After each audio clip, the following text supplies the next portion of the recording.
बिकल सने हैं सिय सब रानी, बैठन सब ही कहे गुर ज्ञानी। कही जग गति मायक मुनि नाथा, कहे कछुक परमारथ गाथा।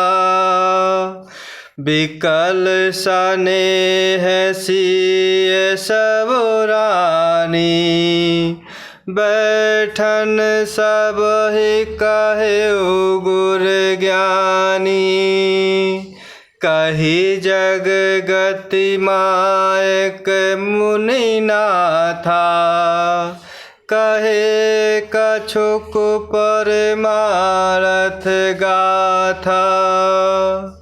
और इस प्रकार माता सीता जी सबके पैरों में लग लग कर अत्यंत प्रेम से मिल रही हैं और सब सासुएं स्नेहवश हृदय से माता सीता जी को आशीर्वाद दे रही हैं कि तुम सुहाग से भरी रहो, अर्थात सदा सौभाग्यवती रहो। और इस प्रकार माता सीता जी और सब रानियाँ स्नेह के मारे व्याकुल हैं। तब ज्ञानी गुरु वशिष्ठ जी ने सबको बैठ जाने के लिए कहा।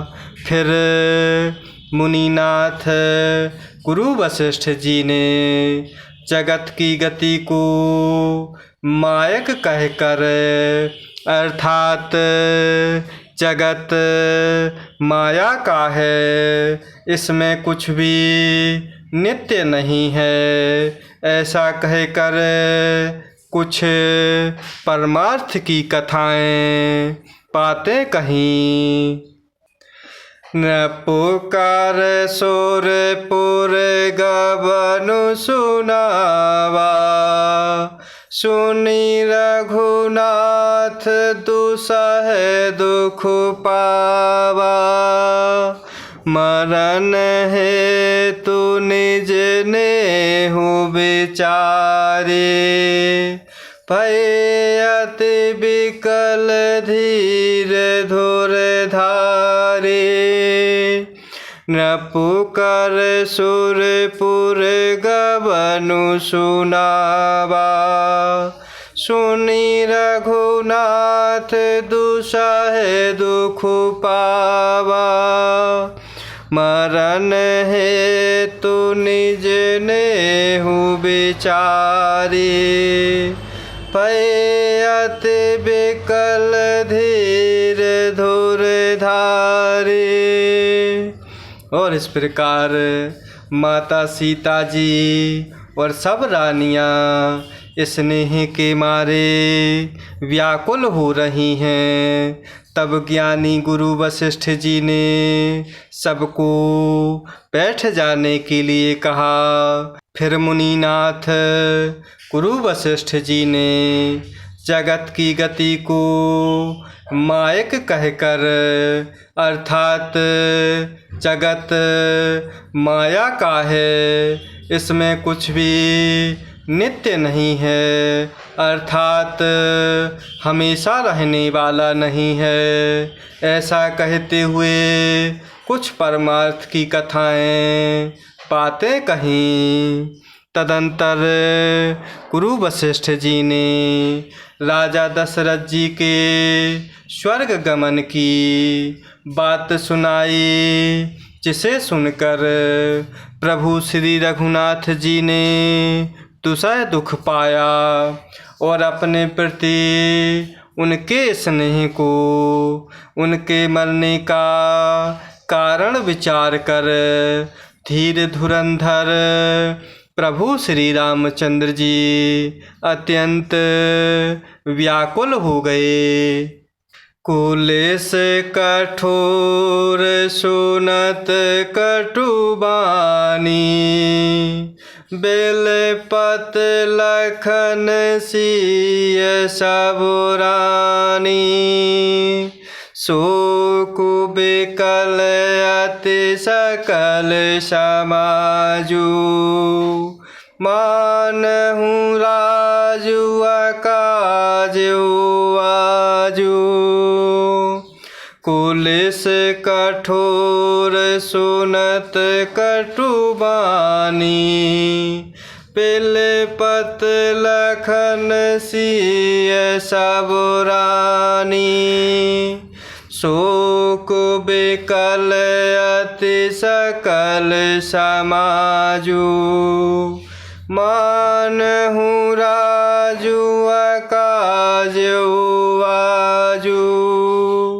और इस प्रकार गुरु वशिष्ठ जी ने राजा दशरथ जी के स्वर्ग गमन की बात कही, जिसे सुनकर प्रभु श्री रघुनाथ जी ने तुसह दुख पाया और अपने प्रति पिता के स्नेह को उनके मरने का कारण विचार कर धीर धुरंधर प्रभु श्री रामचंद्र जी अत्यंत व्याकुल हो गए और इस प्रकार वज्र के समान कठोर कड़वी वाणी सुनकर लक्ष्मण जी, माता सीता जी और सब रानियाँ विलाप करने लगीं और इस प्रकार सारा समाज शोक से अत्यंत व्याकुल हो गया, मानो राजा आज ही मरे हों। मुनि बर बाहुर राम समुझाए सहित समाज सुसरित नहाए व्रतु निराम्बु ते दिन प्रभु कीन्हा मुनिहु कहे जलु काहु न लीन्हा मुनि बर बहुर राम समुझाए सहित समाज सुसरित नहाए प्रतु निराम्बु तेहि दिन प्रभु कीन्हा मुनिहु कहे जलु काहु न लीन्हा।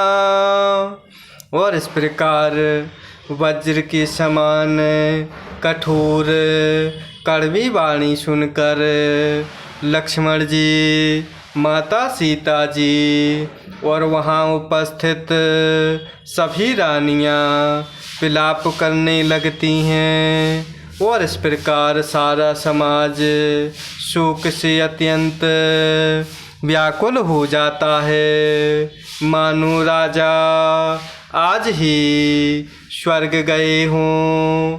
और इस प्रकार फिर मुनि श्रेष्ठ गुरु वशिष्ठ जी ने प्रभु श्री रामचंद्र जी को समझाया।